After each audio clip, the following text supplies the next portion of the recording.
Hey there, cats and kittens, and thanks for tuning in to another episode of The MonkeyBoy Presents the DC Comics Superhero Collection by Eaglemoss, and today I'm happy to bring you issue number 102, Static, also known as Static Shock to some. This is a character that, honestly, I have never really been that big a fan of. I'm aware of him, I knew of his origins before this definitely enlightened me, this issue, but I know he has a big following, and I do have the utmost respect for the late, great Dwayne McDuffie, who created this character, or helped create this character. If you don't know who Dwayne McDuffie is, look him up. He was a very talented guy who's responsible for some of the, not only the best animated cartoons out of DC, but also some of the best comic books from DC, so check that guy out. He was amazing. Anyway, Static here, for those of you who are aware of him, you most likely know him from the cartoon show, which was called Static Shock. That was also his name on the show. They changed it up just a little bit, made him a little bit more kid-friendly than he was at the time in his comic books. He also appeared on an episode of the Justice League Unlimited in a future version of himself. He later appeared in the recently canceled Young Justice, the final season of that, where he really never wore his costume, but he did call himself Static by the show's end. It was kind of neat to see him, and it's unfortunate that we didn't get to see where they would have gone with him. For those of you who are unaware of Static, also sometimes known as Static Shock, well, that of course is why we have the magazine, which will tell you everything you need to know about the character known as Virgil Hawkins, and then we'll take a look at the figure itself, covering the good, the bad, and the ugly. It's an interesting character, maybe one that'll interest you a little bit more than it does me, but the figure is very cool. Hope you sit back, relax, and enjoy issue number 102 of the DC Comics Superhero Collection by Eaglemoss, Static. First up, the character section.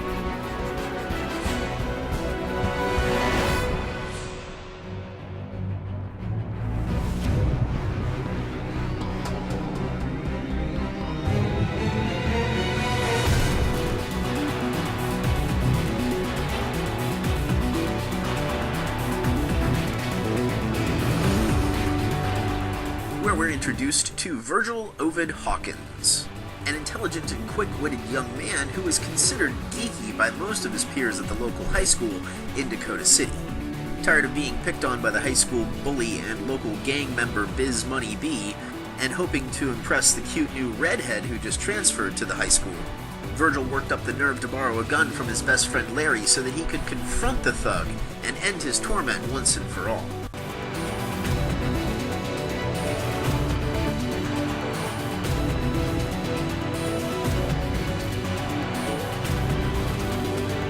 After tossing his gun in the river, Virgil began to leave the area when suddenly he was surrounded by riot police who had been tipped off that the Big Bang was happening on Paris Island.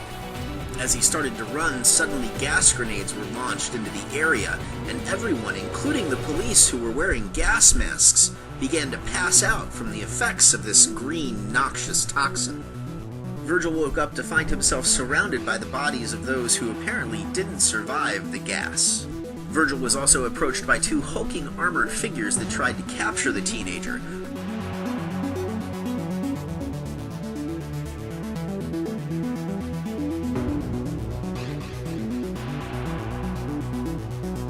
Virgil was an avid comic book geek, so he saw this as an opportunity to become the hero he always dreamed of being. He went to work making himself a costume, getting in better physical condition, and also learned how to use his newfound powers, discovering that he could throw lightning, lift and juggle appliances, and fly around on garbage can lids and manhole covers.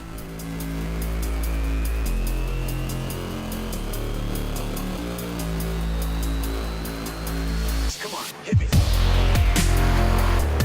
Virgil lost his first encounter as Static against the new villain Hotstreak, and was comforted by his crush Frida, who encouraged him not to give up. Static confronted Hotstreak again, and this time managed to bring down the superpowered gangster. Static went on to face other villainous bang babies like Hotstreak, including the extremely dangerous Tarmac. We also learned that Static went on to join not one, but two different superhero teams. The first was Dakota City's own team, simply known as Heroes. Unfortunately, Static's time with Heroes was short-lived after one of his teammates was killed in the line of duty, which traumatized the teenager. For this reason, Virgil hung up his costume for a number of months until his former teammates on Heroes came asking for his help. They had learned that a group known simply as the Traffic Men were responsible for the disappearance of a number of Bang Babies. When the Traffic Men killed fellow Bang Baby and hero Starlight in front of him, Virgil put together a new costume and became Static once more.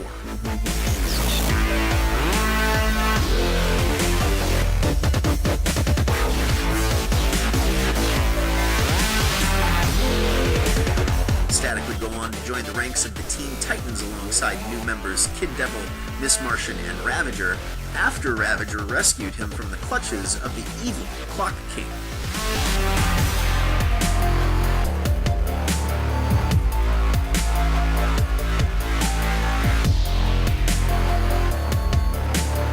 He eventually found his way back home to Dakota City after almost more than a year away, only to find that the city was in the clutches of a viral epidemic. After reuniting with his family and his friends Larry and Frida, Virgil decided to find out who was behind this viral attack on the city and to stop them. I want you to hit me as hard as you can.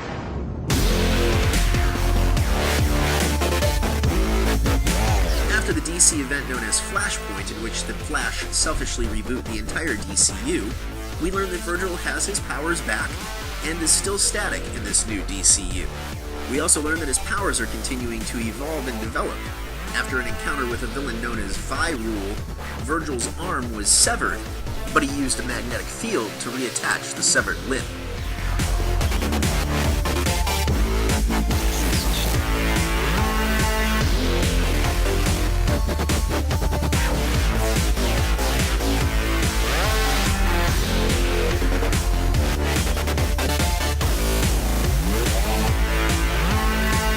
We look at a couple of Static's classic stories. First up, The Brave and the Bold, Volume 3, number 24.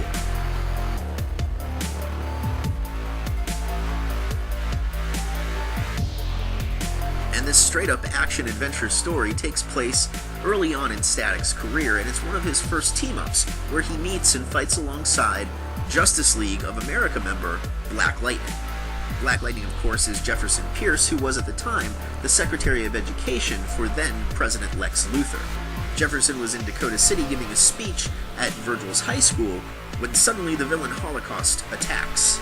And it's up to the pair of Black Lightning and Static to bring him down. It's a beautifully illustrated tale, and it shows the joining of two generations of electrically powered heroes who learn that they have a lot more in common than they initially think. We also look at Static Shock Special number 1.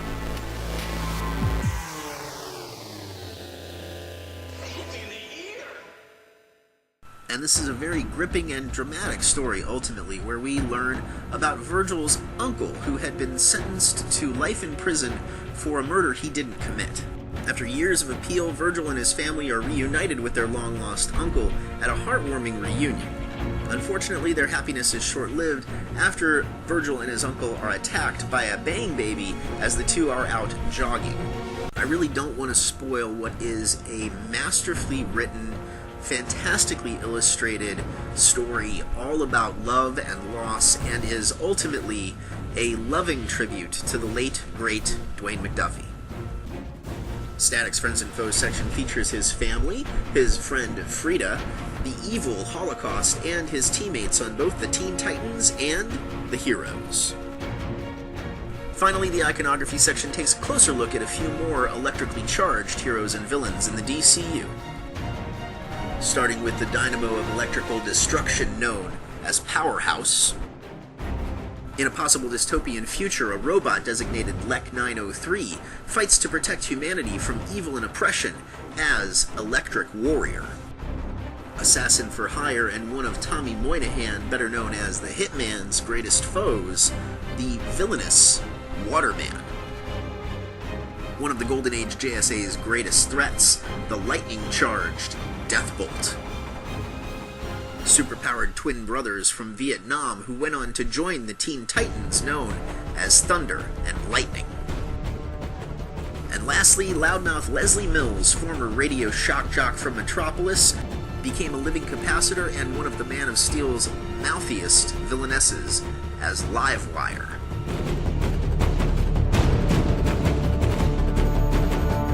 Here we have Static, also known as Virgil Hawkins, and it's a nice figure. It is. It's very, very nice for the interpretation of the character that they're going for. I think Static Shock fans are really going to like this figure, which is probably why they went with this costume, because it looks more or less like he did on the cartoon show, and he did in the comic books for a while. His costume, of course, has since changed, and it's way different than it was when he first appeared in the comic books.